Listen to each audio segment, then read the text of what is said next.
मध्य प्रदेश में आगामी समय में होने वाले विधानसभा चुनाव को लेकर कथावाचक और धर्मगुरु राम भद्राचार्य का बड़ा बयान सामने आया है।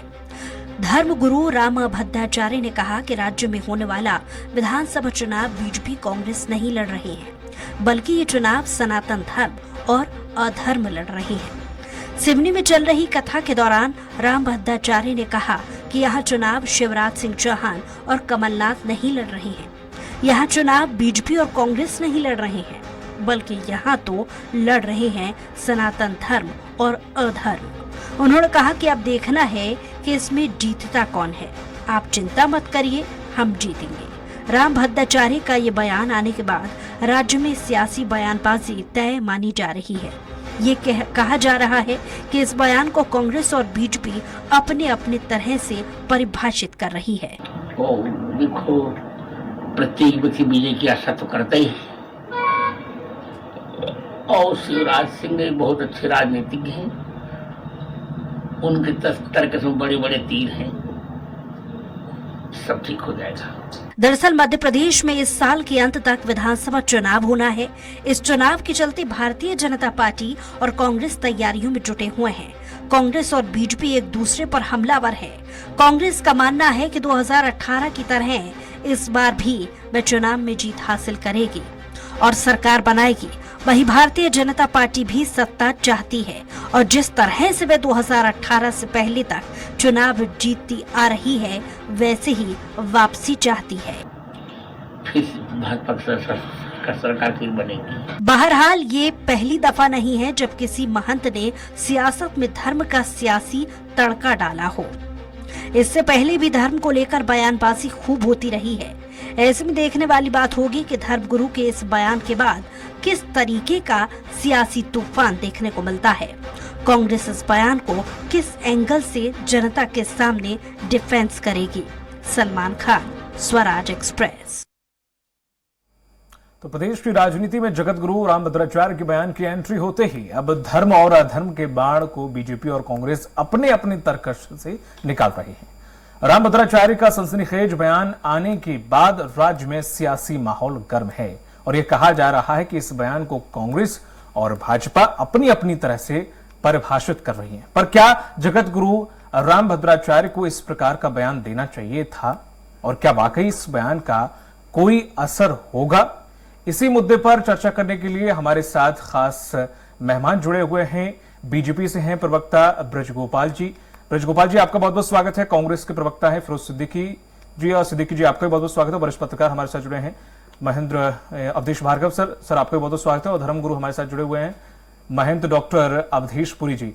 जिस तरह से महंत जी आपसे आऊंगा क्योंकि फिलहाल अभी हमारे और गेस्ट जुड़ने वाले हैं, तो जिस तरह से जगत गुरु राम भद्राचार्य जी ने जो स्टेटमेंट दिया है, क्या वाकई एक धर्म गुरु को ऐसे राजनीतिक बयानबाजियों से बचना चाहिए कि नहीं बचना चाहिए?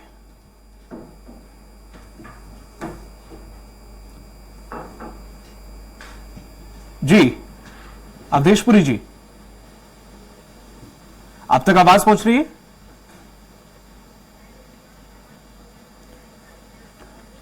ठीक है, अवधेशपुरी जी तक आवाज पहुंच पा रही है। अवधेश जी, मैं आपके पास आऊंगा कि जिस तरह से जो उन्होंने बयान दिया है, सीधा सीधा एक माहौल गरमा दिया उनके बयान से।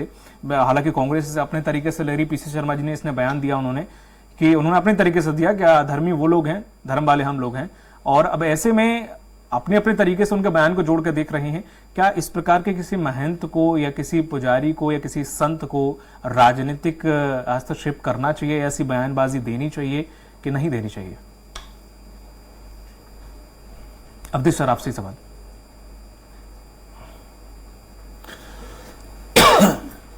भार्गव सर, आपसे सवाल ये।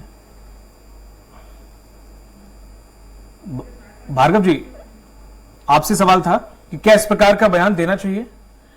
देखिए, ऐसा है, अगर धर्मगुरु ने ऐसा बयान दिया है तो उनके लिए तो सभी धर्म बराबर है, उनको ऐसा बयान नहीं देना चाहिए। फिर भी धर्मगुरु ने वर्तमान स्थिति को देखते हुए बयान दिया है। ठीक, क्योंकि कांग्रेस भी अपने आप को सनातनी कह रही है, वो भी देव पूजा पे, वो भी कीर्तन करवाने पे, भजन करवाने पे बराबर लगी हुई है। और बीजेपी ने तो अपना ठेका ही बना लिया है कि हम तो सनातन धर्म के ठेकेदार हैं। तो इस स्थिति को देखते हुए कि असली सनातन कौन है, जो सनातन न होते हुए अपने को सनातन सिद्ध करने में लगा है, उसको अधर्म माना है धर्मगुरु ने।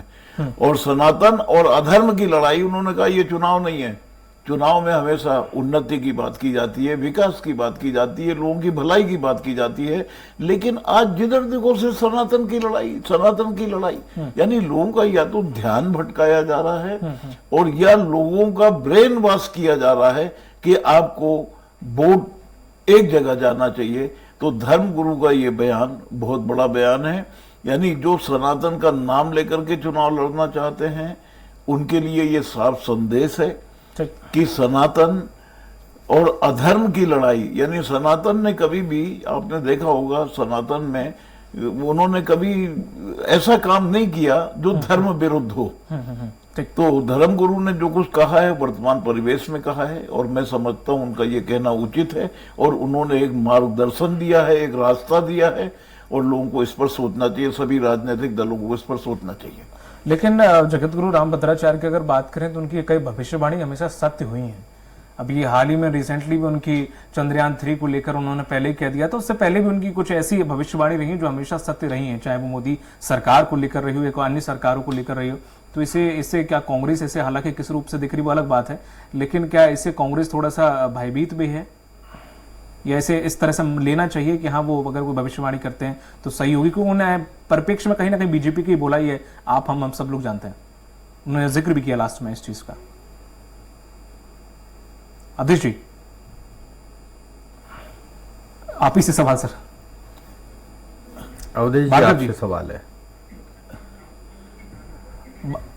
भार्गव जी मेरा सवाल, ठीक है मैं अभी आपके पास आऊंगा, चूंकि हमारे साथ कांग्रेस प्रवक्ता भी जुड़ गए हैं। सिद्दीकी जी आपका भी बहुत बहुत स्वागत है, और हमारे साथ लगातार बने हुए हैं डॉक्टर अवधेशपुरी जी के महंत है। सिद्दीकी जी, जिस तरह से देखा जाए ये बयान को कांग्रेस डर के भय के रूप में ले रही है कि अभी हालांकि पीसी शर्मा जी ने कहा कि हम धर्म है वो अधर्मी है, तो क्या ये भी इस पचड़े में पड़ गए हैं अब धर्म और अधर्म के, कांग्रेस भी? देखिए, सनातन संस्कृति की रक्षक तो कांग्रेस है, ठीक, ये स्पष्ट है। भारत के संविधान में हमने ये जब आर्टिकल 25 बनाया था उसमें ये स्पष्ट कर दिया था कि equal respect to all religion, जो सनातन धर्म है वो सर्वधर्म समभाव के हिसाब से चलता है। उसकी जो परिभाषा है सनातन धर्म की, जो मैंने आकी है वो ये है कि सर्वधर्म समभाव। ठीक, हमने विभिन्न अनुच्छेद हैं, आर्टिकल 14 कहता है कि everybody is equal before the law. Law यानी कानून के सामने, यानी सबको समान अधिकार है, समान न्याय है इस देश में। तो सनातन जो संस्कृति है उसको बचाए रखने के लिए तो कांग्रेस हमेशा जद्दोजहद करती रही। अब आज कैसा, जो लोग सनातन धर्मी अपने आप को कह रहे हैं, एक्चुअली वो अपने आप को हिंदुत्ववादी कहते हैं, और हिंदुत्व का और सनातन धर्म का कोई आपस में मेल नहीं है। हिंदुत्व जो है वो 80-20 की बात करता है, जो सनातन धर्म के विपरीत है। सनातन धर्म जो है वो सहिष्णुता की ओर ले जाता है, धार्मिक सहिष्णुता जो है सनातन धर्म से ही निकली है। आज आप देख रहे हैं धार्मिक सहिष्णुता किस तरीके से, क्या हाल है। अगर आप ये सब मोदी राज में ही हो रहा है ना, नारी की पूजा करना, नारी जो है लक्ष्मी का रूप है। हमारे यहाँ रेसलर्स जो थी वो बैठ गई धरने पे कि उनको न्याय दो, उनको न्याय नहीं मिला सरकार ने। बिल्किस बानो के केस में जो लोग उसके साथ जाति के जिम्मेदार थे उनको जेल से छुड़ा लाई सरकार। तो ये आज बहस क्यों शुरू हुई सनातन धर्म की? जो रामभद्राचार्य जी ने कहा है, हम उनका सम्मान करते हैं, वो धर्मगुरु हैं, उनकी बातों पर टीका टिप्पणी करना हमारा, कांग्रेस पार्टी कभी भी किसी भी धर्म के धर्मगुरुओं के वक्तव्यों के ऊपर टीका टिप्पणी नहीं कहती। लेकिन आज जो उन्होंने सनातन धर्म की बात की वो वाकई की कि मैंने आपको इतने सारे सीरीज में एग्जाम्पल्स दे दिए।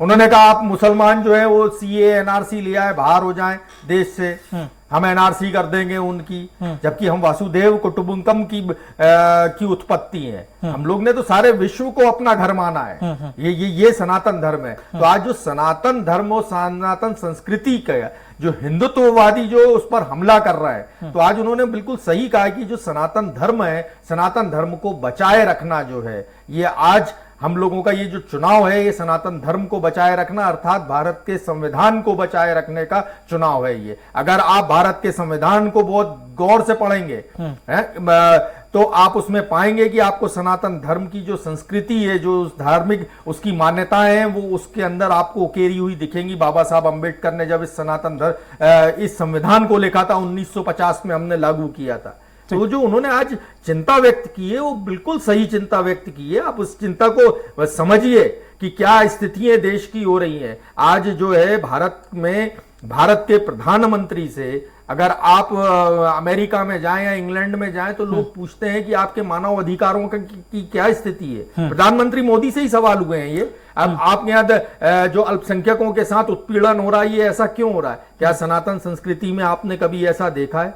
इतनी धार्मिक सहिष्णुता और कोमलता सनातन धर्म में है कि सभी धर्म इस देश में फले फूले पनपे। आप पता दीजिए कौन सी इस देश में, दुनिया में ऐसी कौन सी संस्कृति है जो हमारी इंडस वैली सिविलाइजेशन है, ऐसी कौन सी संस्कृति है जिस संस्कृति में सभी धर्मों का समावेश हो? वो एक भारत की संस्कृति। बीजेपी आरोप लगाते हैं कि आपके नेता राहुल गांधी विदेश की जमीन पर जाकर भारत की छीछा-लेतन करते हैं। अरे वो तो भाई, वो भारत की संस्कृति की छीछा-लेतन करते हैं। अरे आपने वो इंग्लिश समझते कब हैं? उनके तो सब फेक डिग्री वाले हैं ना, वो कुछ भी समझ लेते हैं वो।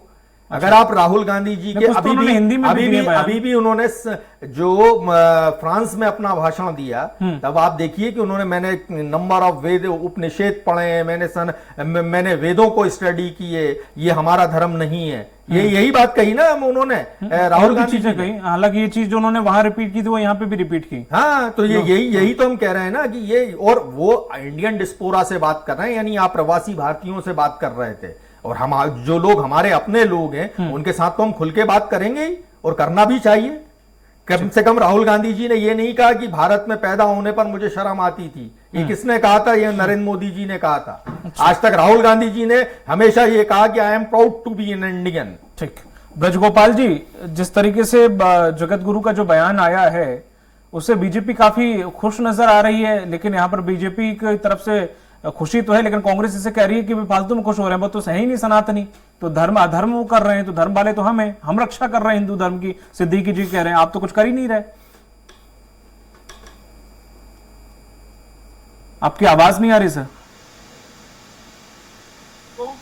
जी अब आ रही? जी, अब आपकी आवाज दर्शक सुन पा रहे हैं सर। पहली बात तो मैं आपको सबसे पहले बता दूं कि हिंदू सनातन संस्कृति पर केवल वही लोग टिप्पणी करें जिनको हिंदू सनातन संस्कृति का संपूर्ण ये अधकचरा सामने चलेगा। अभी बड़ा कहा है क्योंकि आगे के संविधान का आर्टिकल उसमें लिखा है।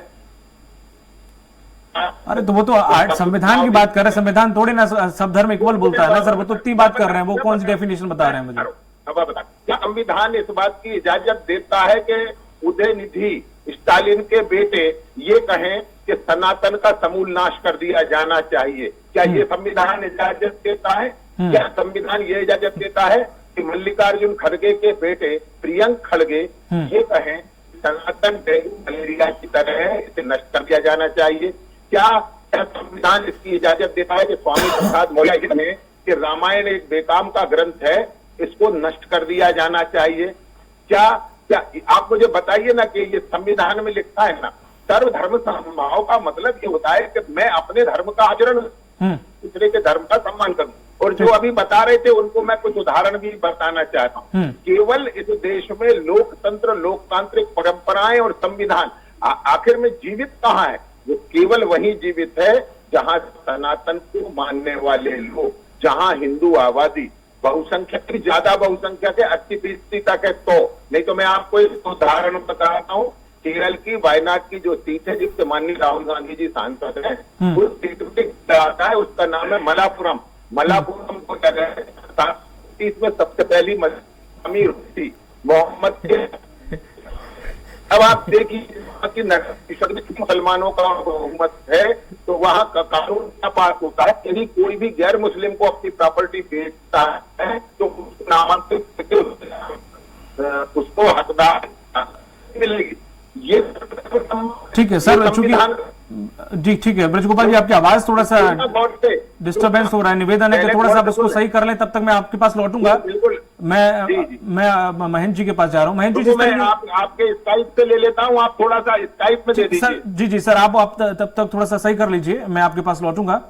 महेंद्र जी, जिस तरह से देखा जाए कि एक किसी संत को या किसी, हालांकि कांग्रेस ने मना कर दिया कि वो इस पर टिप्पणी नहीं करते, लेकिन अगर एक सामाजिक रूप से अगर देखा जाए, एक संत, एक महात्मा अगर हैं जिनके कई अनुयायी हैं, उन्हें भगवान की तरह पूजते हैं, एक भगवान के मैसेंजर की तरह देखते हैं, तो क्या उन्हें इस प्रकार की राजनीतिक बयानबाजी या राजनीतिक किसी एक पार्टी का पक्ष लेके कुछ बोलना चाहिए क्या?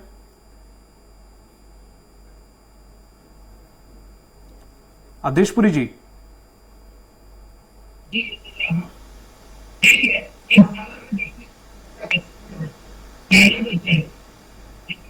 अवधेशपुरी जी, आप तक आवाज आ रही है?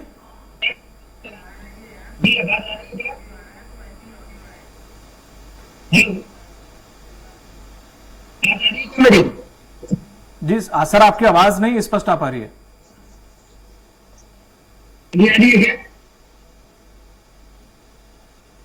ठीक है, मैं आपको ठीक है, मैं आपके पास लौटूंगा। सिद्दीकी जी, मैं आप ही के पास फिर से आऊंगा। जिस तरह से उन्होंने जो बीजेपी प्रवक्ता हैं, दो बातें उन्होंने रखी, स्ट्रेलिन वाला मामला रखा और मल्लिकार्जुन खड़गे के पुत्र वाला भी मामला रखा, तो इन बयानों से आने के बाद से इनका खंडन कांग्रेस ने किनारा किया, खंडन नहीं किया, ऐसा क्यों? देखिए, ऐसा है कि उनकी भाषा हम नहीं समझते। किसकी भाषा? आप स्टालिन क्या ये जानते हैं लल्लापों क्या होता है? ये पूछिए इनसे, ये जानते हैं क्या? ये तो ये इनके काम है, ये ऐसा कहते हैं, वो ऐसा कहते हैं। कौआ कान ले गया, चाचा बिल्ली को, बिल्ली जो है ऊँट उठा ले गई। सुनिए प्लीज, अब इंग्लिश की बात आई तो बोला इंग्लिश नहीं, सुनिए पुंगा अगर तमिल की बात सही है ना। हाँ, तो ये बात सही है ना, तो सब भाषा पे बीजेपी। नहीं, हाँ, तो यही बात सही है ना। अगर आपने उनसे पूरी विस्तृत जानकारी ली होती, आप बताइए, हम क्यों बताएं? क्योंकि दुनिया में भाई हम क्यों बताएं? अगर स्टालिन कुछ कहते तो उनका जवाब मैं क्यों दूंगा? डीएमके, कांग्रेस का डीएमके है क्या सर? आईएनडी से जुड़े? नहीं, भले वो जुड़े, वो इंडिया के प्रवक्ता से पूछिए। मैं कांग्रेस पार्टी की बात करता हूं, मैं कांग्रेस पार्टी की बात करूंगा। नहीं तो कांग्रेस पार्टी की, मैं कांग्रेस पार्टी का तो मैं कांग्रेस पार्टी की खंडन नहीं किया। मैंने उनका बयान सुना नहीं, मुझे उनके बयान में क्या उन्होंने अपनी तमिल लैंग्वेज में बोला वो मुझे पता नहीं।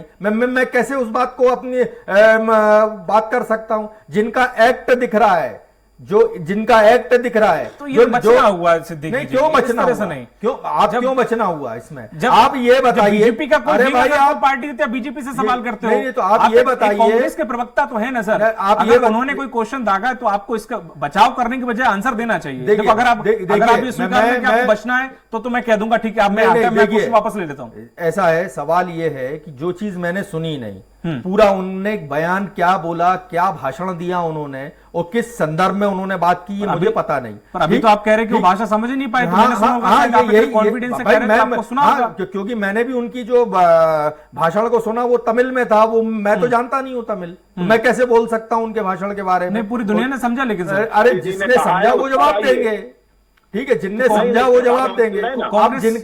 अब जिनका एक्ट जो है, क्या एक्ट है, उन्होंने तो खाली बयान दिया है। इनके तो कारनामे सुन लीजिए, 80-20, ये सनातन धर्म में, आप भी सनातनी हिंदू है ना, बताइए आप 80-20 बोल सकते हैं क्या खड़े होके? बताइए मुझे, सवाल दीजिए। ये मोदी सरकार ही है ना जिसके राज में हमारे धार्मिक स्थलों के ऊपर जो है, जिस तरीके से जो धार्मिक स्थलों का अनादर हो रहा है, ये मोदी सरकार है ना। ये पहली बार आपने इस मोदी सरकार में ही देखा होगा कि हजरत बल में आग लगे, वो आपकी सरकार थी, ठीक है, फिर आप वो आपकी सरकार थी। हाँ, अक्षरधाम में बम विस्फोट हो, वो आपकी सरकार जी। हाँ, वो आतंकवादियों की आप आतंकवादी हैं क्या?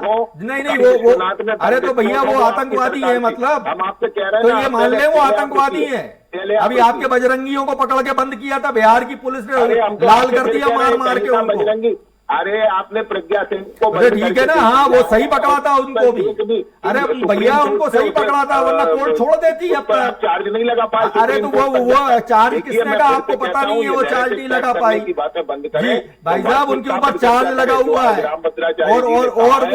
और वो कह के बाहर निकली है कि ये लड़ाई अच्छा, ये केवल बताओ। अच्छा, राजनीतिक चलो। नहीं है, ये लड़ाई चलो, ये धार्मिक बताओ। रूप लेती जा रही है। ब्रजगोपाल भाई, ये बताओ। INDIA के लोग कांग्रेस ब्रजगोपाल भाई, ये बताओ, ये 80-20 सनातन धर्म है क्या? ये बताओ आप, ये 80-20 सनातन धर्म है क्या? ब्रजगोपाल जी, एक मिनट, उन्होंने बात रख ली थी। 80-20 एक मिनट, ब्रजगोपाल जी, एक मिनट। भारतीय जनता पार्टी ब्रजगोपाल जी, एक मिनट। दिग्विजय सिंह इस भाषा को सर, मैं आपके पास लौटूंगा। सर, मैं आपके पास आ रहा हूँ, उनका सवाल सुन लीजिए पहले। थोड़ा जी, 80-20 मध्य प्रदेश में किया ठीक तो है, ब्रजगोपाल जी। बदल गए। और यदि आप इतना आप अपने आप को बड़ा मानते भाई हैं साहब, तो आप कमलनाथ जी से कहिए ना। एक मिनट, भैया, सिद्दीकी जी, कथा करानी पड़ रही है क्यों? आप दोनों लोगों से सवाल हो चुके हैं। महेंद्र जी हमारे साथ फिर से जुड़ गए। महेंद्र जी, अवधेशपुरी जी, जिस तरह से जगत गुरु का ये बयान आया है, सियासी बवाल मचा है, क्या एक धर्म गुरु को इस प्रकार का बयान देना चाहिए, परहेज करना चाहिए? वो आचार्य श्री का बयान इसलिए आया है हाँ, क्योंकि जब एक व्यक्ति सरेआम इसको सनातन धर्म को मिटाने की धमकी देगा, तो जो सनातन धर्म के अवलंबी हैं, उसको मानने वाले हैं, उनकी आत्मा को कहीं न कहीं कष्ट होगा और फिर उनको खुल करके बोलने के लिए मजबूर होना पड़ेगा। माना कि हम सभी को चाहते हैं सर्वे भवन्तु सुखिनः सर्वे सन्तु निरामयाः, ये हमारी प्रार्थना है। हम सबके सुख की कामना करेंगे, सबकी भलाई की कामना करेंगे। निजो में परो बेती गणना लघुचेत साम उदार चरिता नाम तू वसुधैव कुटुम्बकम, ये हम कहेंगे क्योंकि हमारे सनातन धर्म के आदर्श हैं। ठीक, ये बहुत अच्छी बात है, इसमें कोई संदेह नहीं है। लेकिन फिर भी जब ऐसी बातें सामने आती हैं कि सब जो भी आता है, कोई एक टेढ़ी टांग वाला वो सनातन धर्म पर बोल के चले जाता है, कोई भगवा को आतंकवाद बता देता है, कोई राम का अस्तित्व नहीं मानता, अवधेशपुरी जी, कोई कहता है ऐसे राम की स्टालिन कुछ था कितने नहीं। आए, कितने गुजर गए, कितने मिट गए, तो किसी एक स्टालिन ने ऐसे बोल दिया उसका सनातन धर्म, जो कि सबसे पुराना सनातन धर्म चला आ रहा है, सालों 5000 सालों से इसका इतिहास है, तो किसी ऐसे स्टालिन की बातों से उस पर इतना ऐतराज क्यों जगत गुरु को? अरे बिल्कुल होगा इतराज जगत गुरु जी को और हमको सबको होगा, जो हिंदू धर्म को मानने वाले, सनातन धर्म को मानने वाले। अभी आप जो कांग्रेस के पूर्व वक्ता हैं, मुझे नहीं मालूम आपको नाम सिद्दीकी जी, नहीं हाँ जी। पा रहा हूँ, हाँ, जो सिद्दीकी भी, जी, मैं हाँ अभी जी। वो कह रहे थे कि कांग्रेस ने सनातन धर्म की रक्षा की है सच्चे अर्थों में, और संविधान के उदाहरण दे रहे थे। मैं उनसे ये पूछना चाहूंगा कि जब संविधान ने ये सनातन धर्म की रक्षा की है, तो उसी संविधान में कांग्रेस क्या कानून लेकर आई? वक्फ बोर्ड किसने बनाया? कांग्रेस ने बनाया। अब आप कल्पना करिए कि देश की नंबर 2 की जो प्रॉपर्टी है, 3 की, वो वक्फ बोर्ड के पास है, और वक्फ बोर्ड का संचालन पूरा का पूरा, मतलब उसकी प्रॉपर्टी का संचालन वक्फ बोर्ड करता है, मुस्लिम प्रॉपर्टी का, और हिंदुओं के जो मठ मंदिर हैं वो सरकारी हैं।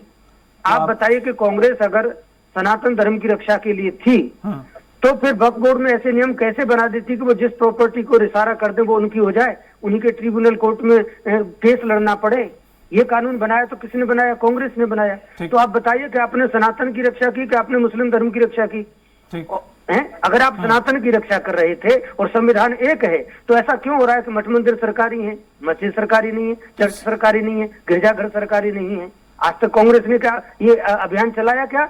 तो एक भी मंदिर सरकारी नहीं होना अवधेशपुरी चाहिए? जी, जब इतनी शिकायतें अगर हैं, तो मुझे तो लगता राजनीति में आ जाना चाहिए संतों को। योगी आदित्यनाथ भी आए हैं, क्योंकि मुझे लगता है इससे आवाज को ज्यादा अच्छे तरीके से उठाया जा सकता है शायद।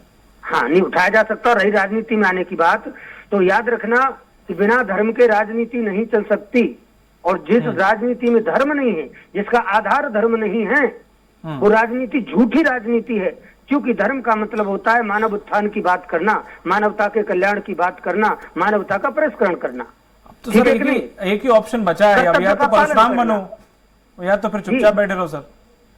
नहीं, परशुराम बनने की जरूरत नहीं है। जो सही बात है उसको कहना चाहिए, चाहे वो कोई संत हो या कोई सामान्य मानव भी, उसको सही बात कहनी चाहिए। जब सनातन धर्म पर इस प्रकार के प्रहार होंगे, अब हम संत हैं तो क्या मतलब हम कायर हैं क्या? कोई हमारे सनातन धर्म को गाली दे और हम बैठे रह जाएं, हम उत्तर भी नहीं दें? हम उत्तर दें तो आप कह दें साहब आप तो उदार चरिता नाम तो वाले हैं, आपको तो ऐसी बात नहीं करनी चाहिए, ये गलत बात है। भगवान राम मर्यादा पुरुषोत्तम थे, लेकिन आपको याद रखना चाहिए कि समुद्र के ऊपर उन्होंने समय निर्धारित है। सर मैं लौटूंगा आपके पास, अवधेशपुरी जी मैं आपके पास लौटूंगा। भार्गव जी, आपसे सवाल जी, कि जिस तरह से ये पूरा सभी लोगों के आपने स्टेटमेंट सुने, और उसके बाद सीधा सीधा फिरोज सिद्दीकी ने कहा है कि बीजेपी कोई धार्मिक संगठन नहीं है, ना कोई धर्म की रक्षा करने वाला है, सनातन का सिर्फ ढोल पीटते हैं। हालांकि वो स्टेलिन वाले जवाब पे खामोश रहे और थोड़ा इधर उधर की भाषा का भी उन्होंने कहा, और राहुल गांधी की भी 2-3 भाषा और मल्लिकार्जुन खड़गे वाले पुत्र पे तो उन्होंने बोले ही नहीं। हालांकि उन्होंने बिल्कुल किनारे कर लिया, उसका सभी जानते हैं कि वो क्यों बच रहे हैं, और वो लाजमी भी एज अ प्रवक्ता वो नहीं बोल सकते हैं, और शायद बोलना भी ठीक नहीं है। तो ऐसे में सबसे अच्छी बात तो यह है कि दोनों राजनीतिक दलों ने, भाजपा ने भी और कांग्रेस ने, धर्मगुरु के बयान का स्वागत किया है। हाँ, उन्होंने कहा धर्मगुरु ने बिल्कुल ठीक कहा है। हाँ, बिल्कुल। रहा ये सनातन धर्म का, तो सनातन धर्म को अगर हम सनातन धर्म की बात करें तो सनातन को पूरी तरह से समझना होगा। सही है। आप शंकराचार्य जी ने जो 4 पीठें बनाई थी वो क्यों बनाई थी? कि देश के चारों कोनों में धर्म का प्रचार हो, और यहाँ जो आचार्य रहे, जो शंकराचार्य रहे, वो धर्म का प्रचार करें और पूरे सनातन धर्मी उनके पीछे चले। तो आज क्या कारण है कि शंकराचार्य जी को तो पीछे कर दिया जाता है और राजनीतिक दल धर्म की ध्वजा संभाल लेते हैं और वो आंदोलन करने लगते हैं? आप शंकराचार्य जी के पीछे क्यों नहीं चलते? आप जिन्होंने सनातन धर्म के पालन का व्रत लिया है उनके पीछे चलिए ना। और यही विवाद का कारण है कि राजनीतिक दलों में हमेशा विवाद होता है। आपने संस्कृत भाषा की रक्षा के लिए क्या किया? कितनी संस्कृत यूनिवर्सिटी आपने बनाई? बिल्कुल सही। आप सनातन धर्म की बात कर रहे हैं। आपका सनातन धर्म सिर्फ भारतवर्ष में नहीं था, बर्मा भी इसमें था, अफगान भी इसमें था। आप क्या उस सनातन धर्म के नक्शे को आप प्रचारित कर सकते हैं? तो कुल मिलाकर के हमारे धर्माचार्य ने जो कुछ कहा है वो सच कहा है। ये अधर्म है कि हम अपने अधिकार क्षेत्र से बाहर जाकर के और दूसरे अधिकार क्षेत्रों को करें और जनता जनार्दन का ब्रेन वॉश करें। राजनीतिक दलों से मेरी तो ये अपील है, मेरी ये सलाह है कि आप राजनीतिक दल हैं, राजनीति का काम करें। आप धर्म को जनता के ऊपर और धर्माचार्यों के ऊपर छोड़ दीजिए। बस मैं यही कहना चाहता हूँ। ठीक है, चूंकि समय कम था इसलिए माफी चाहूंगा ब्रज गोपाल जी, आपको समय कम मिल पाया। बहुत बहुत शुक्रिया इस डिबेट में शामिल होने के लिए ब्रज गोपाल जी, आपका भी, फिरोज सिद्दीकी जी आपका भी, अवधेश भार्गव जी आपका भी, और डॉक्टर अवधेशपुरी जी आपका भी बहुत बहुत शुक्रिया इस परिचर्चा में शामिल होने के लिए। देश का लोकसभा चुनाव हो या फिर राज्यसभा के, भगवान और धर्म के लाए बिना शायद ये कभी पूरे हुए हों, पर मध्य प्रदेश में चुनावी यज्ञ में जगतगुरु रामभद्राचार्य के बयान ने घी डालने का काम किया है। लेकिन इसे हल्के में भी नहीं लेना चाहिए, क्योंकि मध्य प्रदेश में कथावाचक और धर्मगुरु कई विधानसभाओं में सीधा दखल रखते हैं। ऐसे में इस प्रकार के बयान किसी भी पार्टी का वोट समीकरण को बदल सकते हैं। मुझे दीजिए इजाजत, नमस्कार।